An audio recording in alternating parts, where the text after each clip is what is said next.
All right, hi everyone. My name is Stephen Krutzfeldt, and I'm going to be taking you through today's CDI webinar.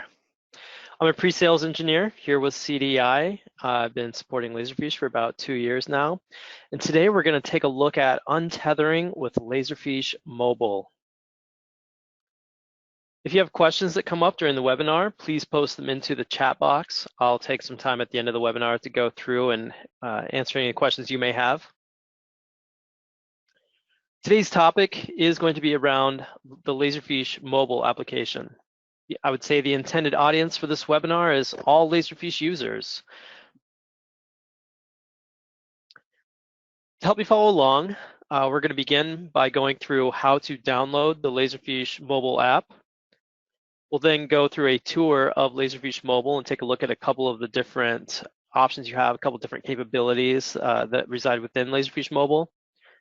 And then we'll end with tips, tricks, best practices, and I'll actually also take you through an example of how we can actually apply the Laserfiche mobile app by using one of our business processes with forms. So to kick things off, what is Laserfiche Mobile? Well, in a nutshell, Laserfiche Mobile is an app that enables you to capture, upload, and securely access and work with your documents inside of your Laserfiche repository while on the go. So it's an app that you can download, takes you right to your repository, so you can do everything you would normally do from your PC or a tablet, right from your mobile device. So what can it do? Well, it allows you to search, create, copy, move, rename, download, print, delete, modify documents, access forms, take photos, add annotations, share. So, really the question is, what can't it do? It's a fully functional application. It's very similar. It contains much of the same options you have within the Laserfiche desktop client, just from a mobile device. The user interface is going to, of course, be a little bit different because you're accessing it from your mobile, but many of the same options exist within it. So let's start out by, where do we get the application? Is this something that you need to contact CDI for? No, actually, no. You can download it from the Google Play Store if you're using an Android. If you're using an Apple or iOS, then you can download it from the Apple Store. The only caveat and the only thing you'll need to make sure of is that you will have to have either a Laserfiche Rio or a Laserfiche Avante license in order to access the application. The other caveat is going to be that the Laserfiche mobile application is installed on a web server or one of your web servers. Chances are this has already been done. If you've been a client with us for a while, we make sure that the Laserfiche mobile configuration is part of our standard software installations. But we will need to make sure that before using the app, we have the add-on for web access and make sure that's been installed. As I said, this is part of our standard package for Avante and Rio, so it's likely that you already have it. If not, if you find out, maybe talking to someone in IT or your Laserfiche administrator, that the Laserfiche mobile application has not been installed and that software is not yet in place, let us know and we can get that out to you. It will also be important for you to know where that is installed at, because you will need to be able to point the application to that server. So the information you'll need, and I would write this one down, is your Laserfiche web server FQDN. So that stands for fully qualified domain name. It should look something like this. It'll be https://server name and then /mobile. The /mobile will actually be added ahead of time. So if you download the application from, like I say, either the Google Play Store or from the Apple iStore, when you open it up, it'll ask you to sign in with your mobile server URL. So you'll probably need to get that from your Laserfiche administrator, and it'll just be the FQDN of the Laserfiche server, or more likely the Laserfiche web server.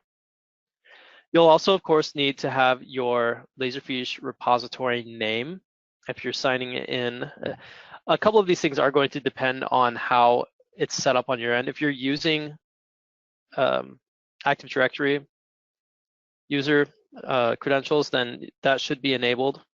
So you'll have to use your Active Directory username. So domain first and then your AD username. If you're not using Windows AD and you're using just a regular Laserfiche username and password, you'll of course need to sign in with that. Alternatively, if you happen to be a cloud customer, you can choose to sign in with the cloud and it'll ask you for your cloud account number, and then you would go ahead and sign in with your Laserfiche username and password.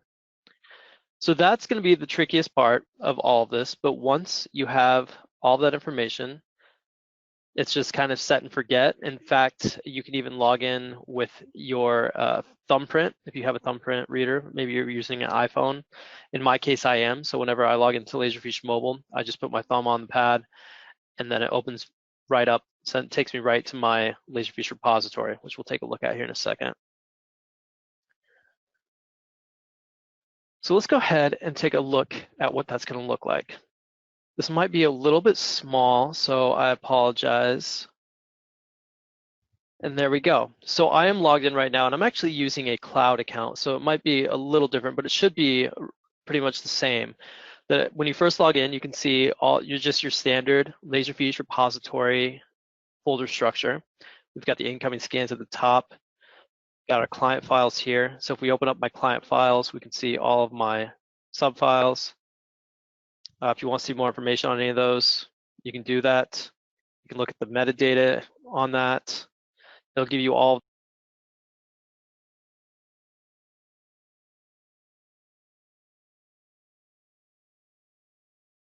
are going to be available in the mobile app also. You can also just click on that folder and that'll take you in so you can see the subfolders. And here it looks like we have a couple of duplicates. And I'm just navigating by backing through everything. We can also go back to maybe our DocuSign folder. We can see the documents that have been signed. You can see the documents that have been sent. Everything pretty empty here. Let's go ahead and look at our business process library. I think I've got a couple of documents in here. So here's just a sample Word doc. So if you were to open up a document to view it within the Laserfiche app, it opens up in its native format. This is a Word doc, so we can now see the Word doc itself. We can download that right from the application if we wanted to. We can assign a metadata template. Here we have all of our different templates to choose from as well. So if I wanted to say that this was a client document, I could select that.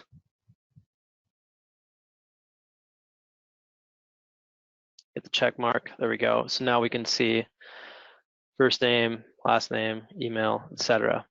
You'll also notice that there's this little barcode option. So if you want to scan a barcode, you can do that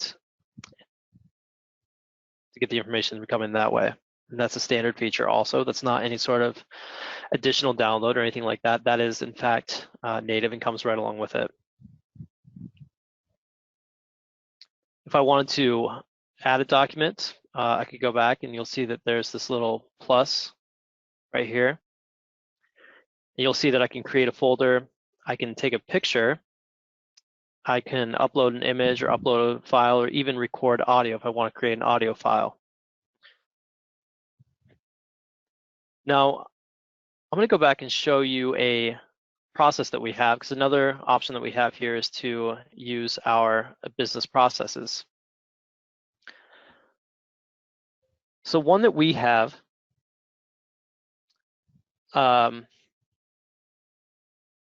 is the expense reimbursement. I believe that we have another webinar coming up where we'll actually show you how to do the expense reimbursement, how to put something together, at least at a high level. But all of those forms, if they're in place, can be done from the, launched from the mobile app as well.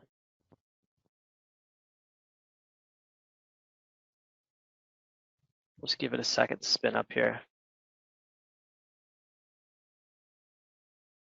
And it's prompting me to log in again, just 1 second.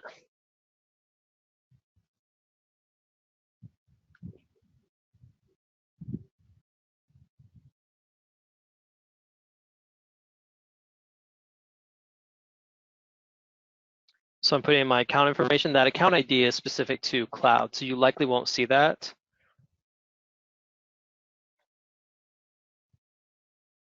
In my username.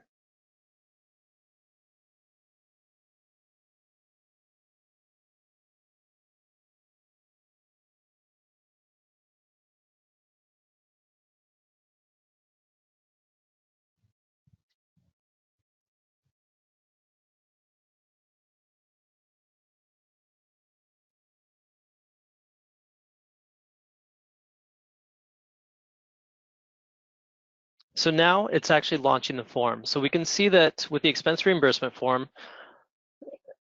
it's giving us a couple different fields to fill out, but a couple fields are already automatically populated. So it's grabbing today's date, populating that. It recognizes the user that's logged in, so it's already put in Stephen Krutzfeldt for the name. It knows who my manager is. It doesn't know what department I'm at, so we would need to select that. You can see that there's a different options for the drop down here. Maybe I'm in sales. My position, phone number.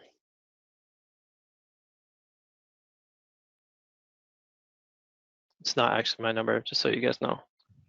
And then travel start date here, travel end date here. Maybe there's no travel, but I want to put it in here as an option so you can see the travel beginning and end. Travel purpose could be a event.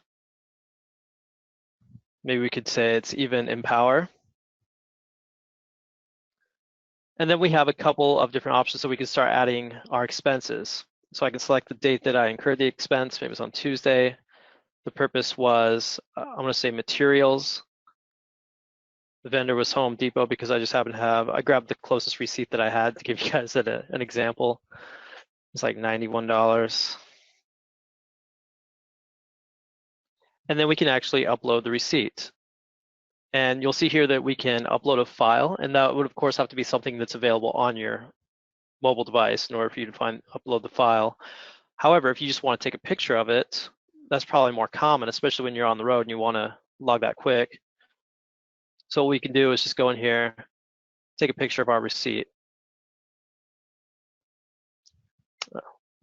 Maybe didn't quite take there. Oh yeah, okay. So now I've got a couple, as you can see. There's one and there's two. So maybe I want to grab the one that I like the best.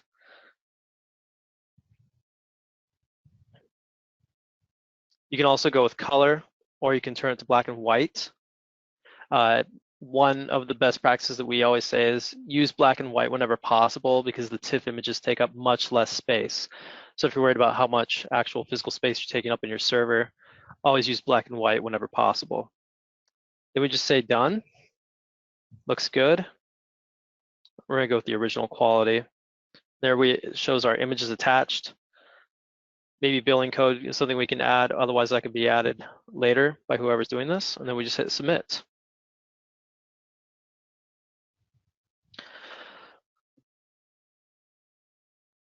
So once the form has been submitted, this is actually being kicked off to somebody for approval. In this case, it's letting me know. And so you actually saw that email come through that there was a new expense reimbursement that has been submitted to me. And so now I need to approve that. Well, I can actually, in the app, go through and find any of my tasks. So down there at the bottom, I don't know if you can see that, it says tasks. And we should be able to see anything that's been assigned to me. We might need to give it a second. There we go. My tasks, approval by supervisor for expense reimbursement. So I can pull that up and it'll show me who submitted it and all that basic information, the email. And then I have the option to approve the request, send it back for revision, etc. So I'm gonna go ahead and approve this. And then I wanna say that there's one more step, we'll find out. Yeah, so reimbursement processing by accountant. So this is just the third step. This would actually be, if you were thinking about this, applying this in your organization, it would obviously have to go to accounting to be processed. So once accounting has gone through and processed everything, they would hit submit. And then the last piece is it's just going to go to Laserfiche. The receipt is going to be saved. The form is going to be saved along with all that metadata. So then from our mobile device, if we wanted to go down, there we saw a notification come in, reimbursement approved. If we want to just look at our files, I think it goes into the business process library. Expense reimbursement, receiving Krutzfeldt. Then we can go in and actually see the form that was submitted. And then the document can be stored here as well, the actual image itself. So as you can see, pretty slick. So you have everything from metadata to the actual documents itself. Business processes are included as well. Another thing that's nice is it can actually work along with maps. So you can, if you want to geotag your different documents, you can do that as well, or associate it with a certain location. In my case, I'm in Minneapolis, that's why you're seeing that. You can also access the recycle bin, and you also have the ability to search, filter by specific types of documents. You have notifications coming on. The search feature works just like everything else. If you want to turn on what you want to search for, if you want to search by text, you can do that. Entry names, you can do that as well. If you want to incorporate the barcode into the search, you have that option as well. So you have pretty comprehensive search capabilities in here as well. I think it's a pretty cool feature, something that I enjoy using, especially on the go. You can really see how it could be beneficial. If you guys have any questions or need help actually getting this installed, let us know. Our team is always available and more than happy to help you do that. A couple of resources out there if you have more questions too.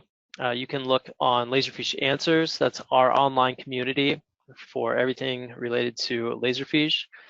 Chances are if you have a question, someone else has had it beforehand. Whenever I have questions, I always just Google it, and 99% of the time, a Laserfiche Answers post is at the very top of those, what's retrieved. Also, the Solution Exchange is another good one. And of course, YouTube. If you go to Cities Digital's YouTube channel, which is where this will be posted by the end of the week, you can always go there and review some of the videos I've done in the past. And of course, if you want to reach us, you can always contact us directly at consulting@citiesdigital.com or sales@citiesdigital.com. With that, I'll go ahead and turn it over and answer any questions you guys have. And you can just post those into the question box if you have any questions. Pretty quiet out there.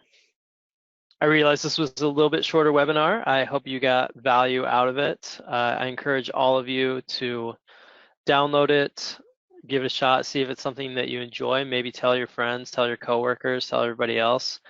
And once again, if you have any questions, please reach out to us directly at Cities Digital, and our team is more than happy to help you out. With that, I'll give you some of your time back today. Have a great rest of the week, and we hope to see you next time. Thanks, everybody.